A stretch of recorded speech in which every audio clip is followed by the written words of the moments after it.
పవన్ కళ్యాణ్ పిఠాపురం నుంచి పోటీ చేస్తున్నారు కదా, పిఠాపురం వాసికి మీరేమనుకుంటారు? పిఠాపురంలో పవన్ కళ్యాణ్ గారిని ప్రజలు కోరుకుంటున్నారు. జనసేన పార్టీ తరఫున మంచి మెజార్టీతో విజయం సాధిస్తారు. అట్లాగే సమీక్ష చేస్తారని కూడా ముద్రగడ పద్మనాభానికి వ్యతిరేకంగా ప్రచారం చేస్తారంటారు, దాన్ని ప్రజలు ఎలా ఆస్వాదిస్తుంటారు? ప్రజలు పవన్ కళ్యాణ్ గారిని కోరుకుంటున్నారు. ముద్రగడ పద్మనాభం గారి గురించి ప్రజలు సపోర్ట్ చేయాలి. పవన్ కళ్యాణ్ ఖచ్చితంగా గెలుస్తారు. ఇప్పుడు వర్మ గారు ఆందోళన చేస్తున్నారు, ఈ ఎట్టి పరిస్థితుల్లోనూ పవన్ కళ్యాణ్ సీటే కొట్టారు. వర్మ గారు స్పష్టంగా చెప్తున్నారు, పవన్ కళ్యాణ్ గారిని నేను గెలిపించి బంగారం పనుల్లో పెట్టి పంపిస్తానని చెప్పేసి ఆయన ఆల్రెడీ చంద్రబాబు నాయుడు గారికి మాట్లాడుతున్నారు.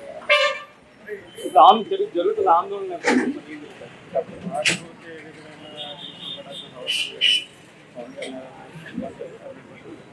పవన్ కళ్యాణ్ చాలా మంది భీమవరం ఉండగా ఎందుకు పిఠాపురం రావాల్సినారు? పిఠాపురం ఏంటంటే ఆయనకి అక్కడ అక్కడ ఎక్కువ కాపు సామాజిక వర్గ ఓటర్స్ ఎక్కువ ఉండడం వల్ల ప్రజలందరూ కూడా అక్కడ పవన్ కళ్యాణ్ గారు కోరుకోవడం జరిగింది.